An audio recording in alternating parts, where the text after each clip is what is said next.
My name is Keith Nitka, and I'm proud to be the Battleship Operations Manager here on board Battleship Wisconsin. And I want to thank you for joining me today on this Whiskey Wednesday virtual adventure. So on today's adventure, actually, we're going to walk through, I'm going to show you the new spaces that have been interpreted for the battleship's 80th birthday. Every April 16th for the ship's birthday, we try to open up new spaces. So this year is no different from many in the past. We've got some new spaces that we've opened up, and I want to walk you through those and show you a little bit of what you can see when you come on board the ship. So if you would, please, just follow me.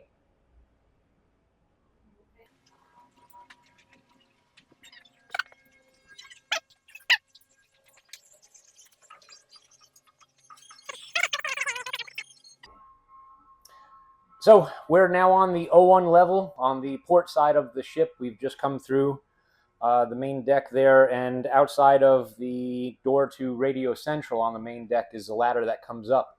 And this is the first time that we've opened up the interior of the superstructure to the general admission ticket. The passageway that you see behind me is general officers. So anybody from like a lieutenant, or actually from an ensign all the way up to a commander, you can see the way they live. So just down this passageway, you can see here,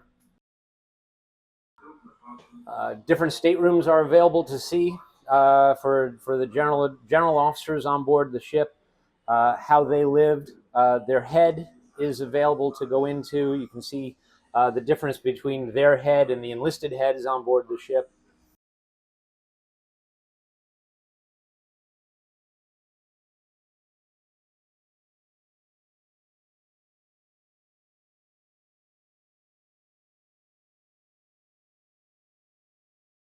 So in the staterooms that you just saw, those staterooms would be for Lieutenant JGs, lieutenants, all the way up to lieutenant commander, that sort of thing.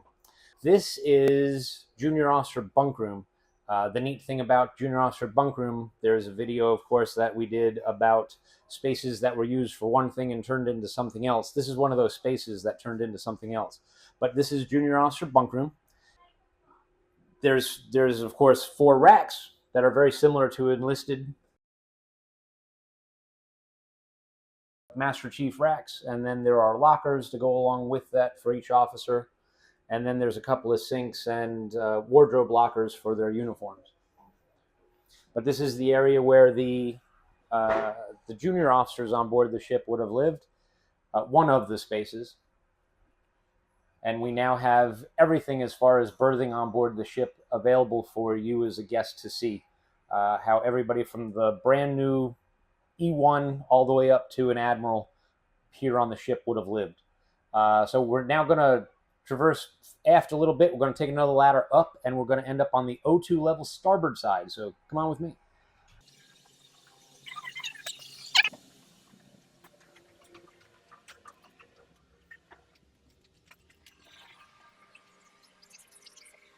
So here you can see right behind me is turret number 3 and the fantail of the ship. So we're now on the O2 level on the starboard side. And this is Helo control. Helo control, of course, was installed in the 1980s. And the sailor that sat in that chair would, in essence, be the air traffic controller for the helos that were coming and going back there on the fantail.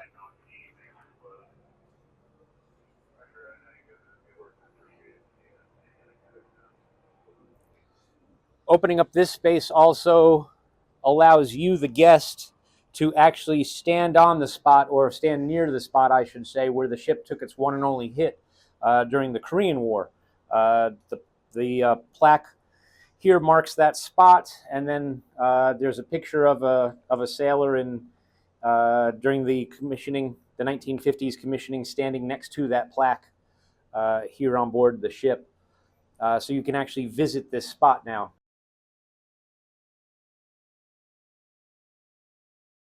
Of course, I did a video about the ship taking a hit during the Korean War, so you should check that out for the rest of that story. But come on with me. We're going to walk forward now.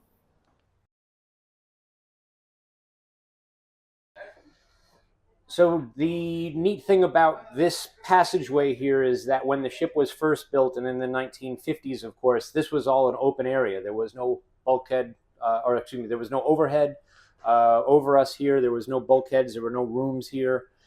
But in the 1980s refurbishment, in the re-outfitting of the ship with the addition of the Tomahawk missiles are directly above us here.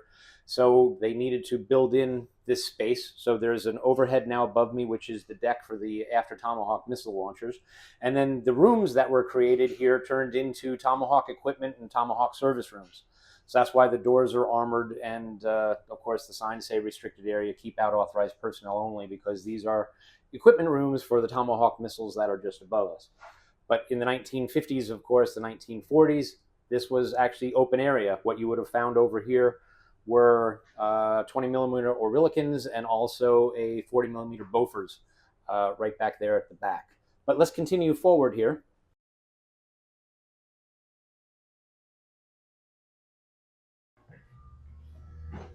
So the last spot that we have open for this year's 80th anniversary is the actual TV studio. So one of the things that you'll hear myself and other crew members on board talk about is how Battleship Wisconsin is literally a city at sea. Anything and everything that you have in your hometown, and even possibly some things that you don't, we will have here on board this ship, because we are literally a city at sea. So hospital, dental clinic, TV studio, the donut shop on board the ship, all those different things. We have a bank, the hospital, all that stuff. It's all here on board the ship, and we now have the TV studio available to see. This TV studio is, of course, from the 1980s, the 1990s, and in the near future, we're also going to have Site TV, which is next door, which is actually the control room for the TV studio. And from Site TV is where the 3 CCTV channels were broadcast from, and across the passageway is where the RPV was actually flown from during the Gulf War. When I get some more information on that and I can properly interpret that space, we're going to open up that space as well for you to see. Because one of the things that that we did get to watch on CCTV was the flight of the RPV.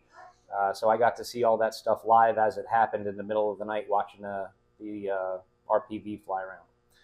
But this is the new spaces that we have open on board the ship.